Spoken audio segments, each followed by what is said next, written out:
उदयपुर विधानसभा seat 153 ये सिर्फ एक चुनावी सीट नहीं है, ये एक सियासी किला है। तो आज हम इस किले के अंदर झांकेंगे, इसे एक केस स्टडी की तरह समझेंगे, उन ताकतों को परखेंगे जो यहाँ के नतीजों को तय करती हैं, और ये जानने की कोशिश करेंगे कि यहाँ की जमीन, यहाँ के लोग असल में चाहते क्या हैं। हमारा पूरा विश्लेषण एक सीधी सीधी सोच पर टिका है कि चुनाव सिर्फ जीते नहीं जाते, जनता का भरोसा कमाया जाता है। बात सिर्फ वोटों की गिनती की नहीं है, बात इसकी है कि सरकारें लोगों का यकीन कैसे हासिल करती हैं या कैसे गंवा देती हैं। तो चलिए देखते हैं कि हम इस पड़ताल में आगे कैसे बढ़ेंगे। सबसे पहले जमीनी हकीकत समझेंगे, फिर जनादेश के आंकड़ों को पढ़ेंगे। इसके बाद इस मजबूत किले और इसकी कमजोरियों पर नजर डालेंगे। हम जनता के बीच दबी हुई आवाजों को सुनेंगे और फिर शासन के लिए एक ठोस ब्लूप्रिंट पर बात करेंगे, और आखिर में भरोसे तक पहुंचने का रास्ता क्या है, इस पर भी चर्चा होगी। तो चलिए उदयपुर की कहानी की पहली परत खोलते हैं। इसे समझने के लिए इसे सिर्फ एक सियासी नक्शे की तरह मत देखिए, इसे एक जीते जागते शहर के तौर पर देखिए। एक ऐसा शहर जिसकी दो आत्माएं हैं, एक शहरी कारोबारी दिल और दूसरा ग्रामीण आदिवासी इलाका। देखिए, उदयपुर की कहानी दो दुनियाओं में बटी है। एक तरफ है शहर का दिल, ऐतिहासिक सेंटर, जहां की धड़कनें व्यापार और टूरिज्म से चलती हैं। यहाँ जैन, मारवाड़ी व्यापारी और ओबीसी एससी समुदाय के लोग बसते हैं। और दूसरी तरफ है शहर को घेरे हुए झाड़ोल कोटड़ा का देहाती इलाका, भील जैसे पुराने आदिवासी समुदायों का घर। इनकी चिंताएं जमीन, इंसाफ और आत्मसम्मान से जुड़ी हैं। वोट तो ये दोनों दुनियाएं मिलकर करती हैं, पर इनकी हकीकतें एक दूसरे से बहुत अलग हैं, और यहीं से एक अंदरूनी तनाव पैदा होता है। जमीन से उठ रहे इन संकेतों को देखिए। सड़कों और फतेह सागर झील में बहता हुआ सीवेज, ये सिर्फ एक सिविक प्रॉब्लम नहीं है, ये एक सियासी सिग्नल है। ये स्मार्ट सिटी फंड के बावजूद हो रही अनदेखी का सबूत है। अप्रैल 2023 में एक 9 साल की बच्ची की हत्या पर इंसाफ के लिए हुआ जबरदस्त आदिवासी प्रदर्शन, ये गहरे सामाजिक गुस्से का संकेत है। और नई नई स्किल ट्रेनिंग स्कीमों के बावजूद युवाओं में बेरोजगारी का तनाव जस का तस है। ये कोई अलग थलग घटनाएं नहीं है, बल्कि ये वोटरों की नाराजगी और अधूरी जरूरतों के बहुत अहम इशारे हैं। तो हमने जमीन की आवाज महसूस की। अब चलिए उन ठोस आंकड़ों की तरफ चलते हैं जो 2023 के चुनाव की कहानी सुनाते हैं, क्योंकि आंकड़े कभी कभी वो कह जाते हैं जो शोर में सुनाई नहीं देता। सबसे पहले इस एक नंबर पर गौर कीजिए, 32,771। ये 2023 में बीजेपी की जीत का अंतर था। ये कोई कांटे की टक्कर नहीं थी, ये एक फैसलाकुन जीत थी। लगभग 20% का मार्जिन ये दोनों मुख्य पार्टियों के बीच एक बहुत बड़े फासले को दिखाता है। अब 2023 के चुनाव की और दिलचस्प बात देखिए। वोटर टर्नआउट लगभग 67% रहा, जो 2018 के आंकड़े के करीब करीब बराबर है। इसका सीधा सा मतलब ये है कि नतीजा नए वोटरों की किसी लहर से नहीं आया, नतीजा आया मौजूदा वोटरों के मन बदलने से। जिन्होंने वोट दिया उनकी तादाद नहीं बदली, पर उन्होंने किसे वोट दिया ये बदल गया। और जब हम मौजूदा वोटरों के मन बदलने की बात करते हैं, तो ये जरूरी हो जाता है कि हम अपने संविधान की बुनियादी कीमतों को याद रखें।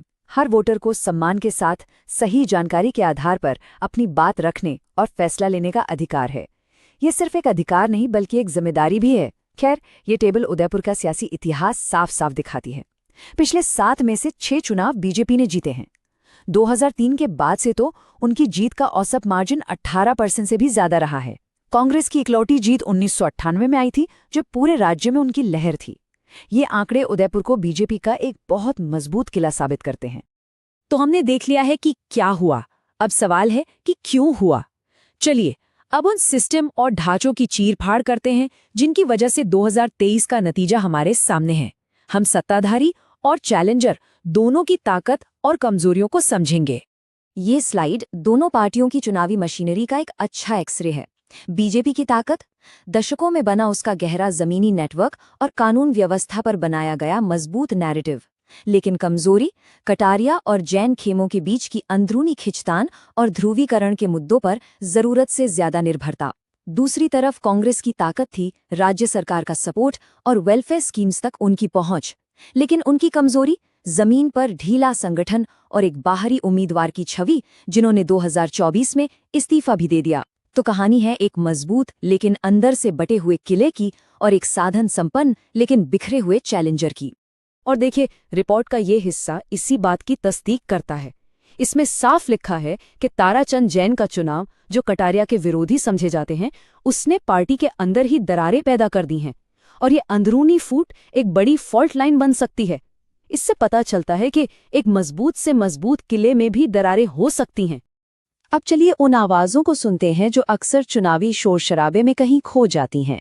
हम उन शिकायतों पर गौर करेंगे जो किसी भी चैलेंजर के लिए एक सियासी मौका बना सकती हैं। ये है वोटरों की शिकायतों की फहरिस्त। झीलों और सड़कों में बहते सीवेज से उठती बदबू, मच्छर और सेहत को खतरा। मोहताना जैसी परंपराओं और न्याय व्यवस्था से अनदेखी की भावना से आदिवासियों में पनपती हताशा। युवाओं और कारीगरों के लिए नौकरियों की भारी कमी और कमर तोड़ महंगाई जो हर घर को चुभ रही है। और हाँ, गवर्नेंस से जुड़ी शिकायतें भी हैं।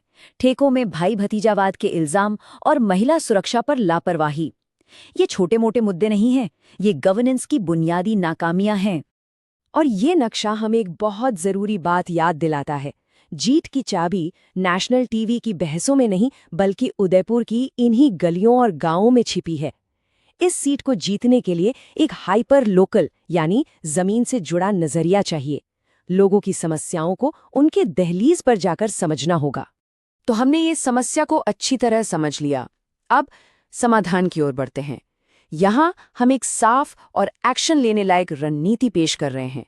ये किसी भी उस सियासी ताकत के लिए है जो उदयपुर के वोटरों का भरोसा जीतना चाहती है। ये है वापसी की 5 सूत्रीय रणनीति। पहला, हाइपर लोकल आउटरीच। वहां जाइए जहां तकलीफ है, गांव में बैठ के कीजिए, सीवेज के मुद्दे पर आंदोलन छेड़िए और एक शिकायत हॉटलाइन शुरू कीजिए। दूसरा, आर्थिक और युवा फोकस।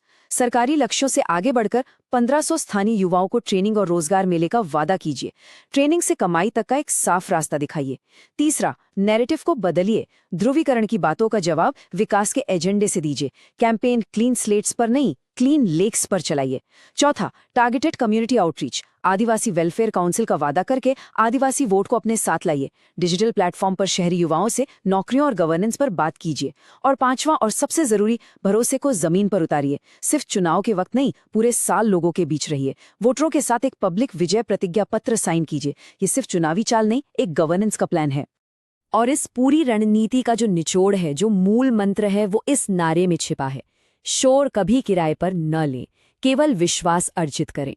ये बताता है कि अब ध्यान बटाने वाली बातों से हटकर जवाबदेह सेवा की तरफ बढ़ना होगा। और ये जो विश्वास बनाने की बात है, ये सिर्फ वादों से नहीं बनता।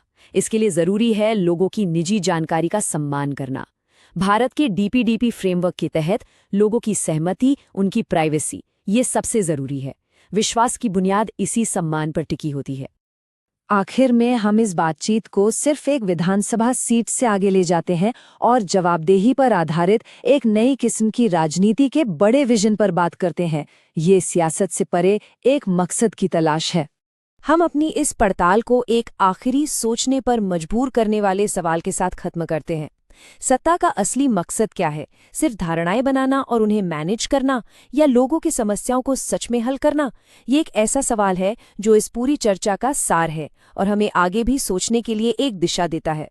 अगर आप एक जन केंद्रित नेता बनना चाहते हैं और अपने निर्वाचन क्षेत्र का उत्थान करना चाहते हैं, तो blueprintstrategies.ai से mgr@blueprintstrategies.ai पे संपर्क करें या 08042041602 पर कॉल करें। Purpose beyond politics.